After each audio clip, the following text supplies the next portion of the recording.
What? A Bible contradiction in 1 Samuel chapter 21? Stay tuned. Hey everybody, welcome back to the Here to See channel. Got another Here Journal for you. Here to See, focused on sharing pearls of wisdom, nuggets of knowledge, understanding the difficult, and instructions for a better life. 1 Samuel chapter 21. We're reading through the entire book of 1 Samuel, doing a chapter at a time and doing a Here Journal on each chapter. Here journaling is a method that many find edifying to their personal relationship with the Lord. Check out replicate.org to learn more about Here journaling.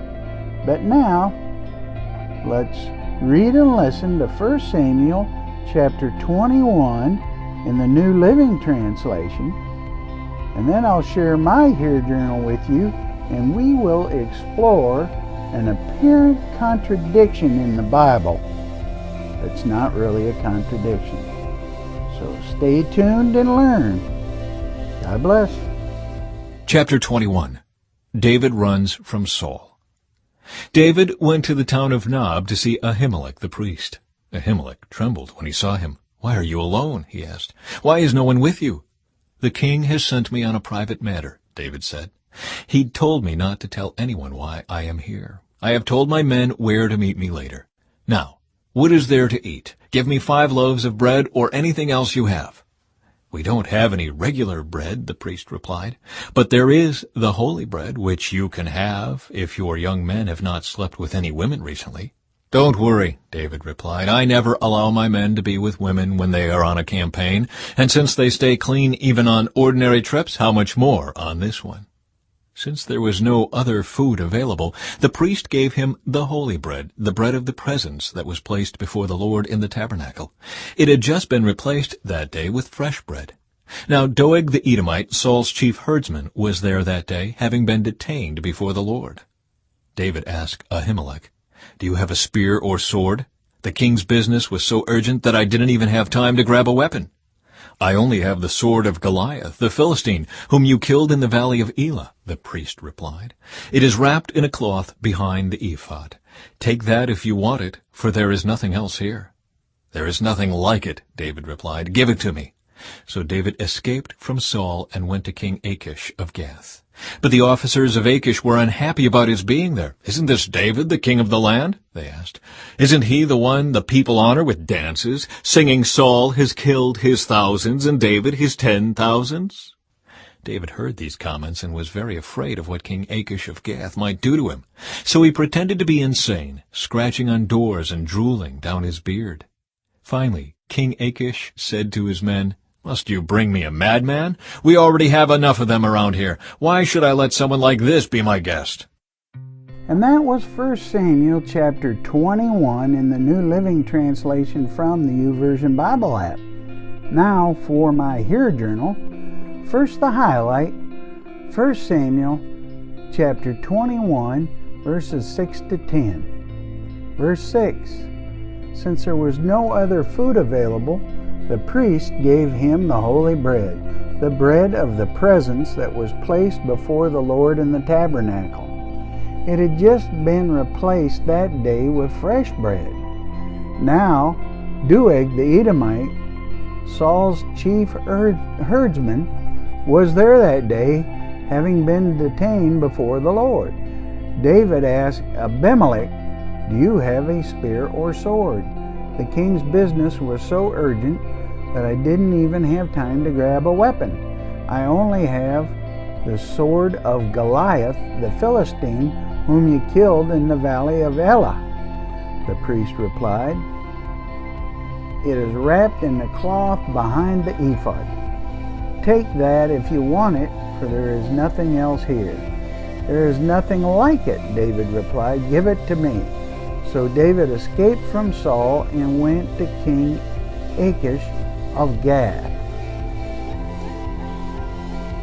So, what's my explanation?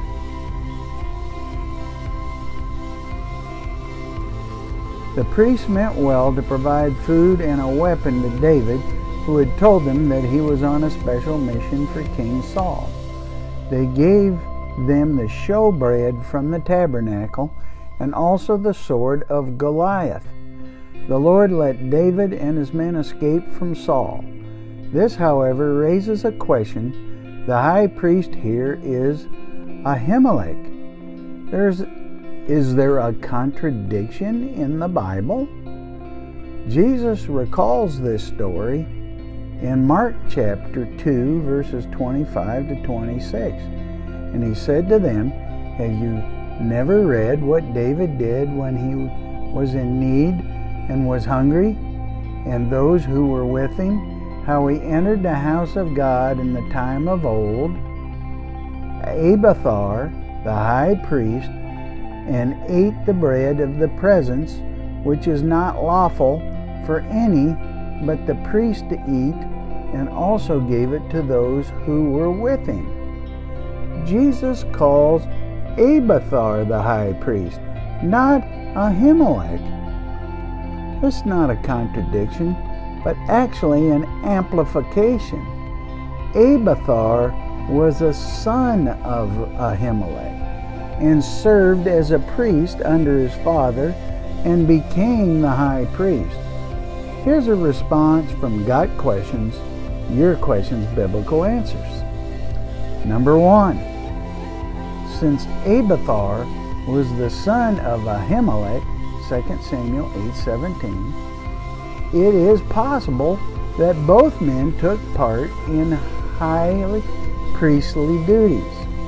We see a similar arrangement at the time of Elah, when Eli's sons seem to have shared his duties, 1 Samuel 4:4.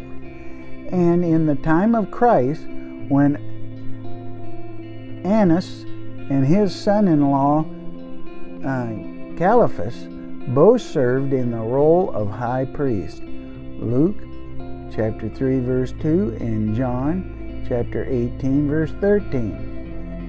Number 2. Abiathar was more closely associated with David than Ahimelech was. Abiathar was present when David came to the tabernacle and was the sole survivor of Doeg the Edomite's slaughter of the priests of Nob, 1 Samuel chapter 22 verses 18 to 20. Abiathar immediately showed his loyalty to David. He brought the ephod to David and later oversaw the transport of the Ark of the Covenant to David and was a long-time high priest during David's reign. 1 Samuel chapter 23, 6 to 9, and 2 Samuel chapter 15 to 29. Number 3. Abiathar, being present in Nob when David visited the tabernacle, is called the high priest in anticipation of his future title.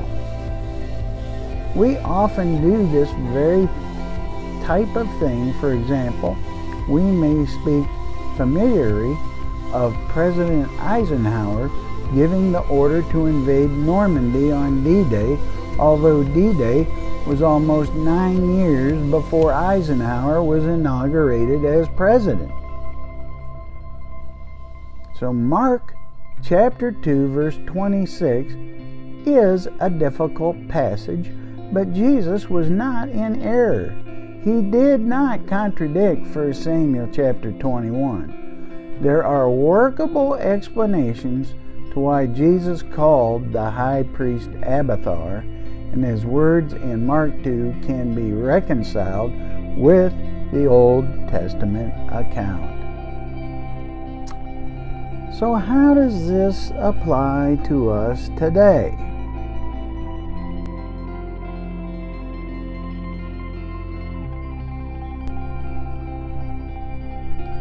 We can sometimes be distracted by apparent discrepancies in the Word of God. These are wonderful opportunities to study and allow the Holy Spirit to lead us to the truth. The Bible is infallible and inerrant, the true Word of God. This will help you when you come across apparent contradiction. This is from the 10 principles when considering alleged Bible contradictions from Cold Case Christianity, a book by J. Warner Wallace, a great book, I might add. And here's his 10 principles. Principle number 1, begin with a fair attitude. Principle number 2, examine the text in its context. Principle number 3, let the Bible clarify the Bible. Principle number 4, don't confuse imprecision with error. Principle number 5, Old Testament quotes aren't meant to be verbatim. Principle number 6, perspectives are different than contradictions. Principle 7, consider the viewpoint of earthbound people. Principle number 8, description is different than approval. Principle number 9, don't fret copyist variants. Principle number 10, remember who's boss. Keep those things in mind when you hit an apparent contradiction. The Holy Spirit will lead you to the truth. Reference 2 Timothy 3:16. All Scripture is breathed out by God and profitable for teaching, for reproof, for correction, and for training in righteousness. 2 Peter 1:20-21. Knowing this, first of all, that no prophecy of Scripture comes from someone's own interpretation.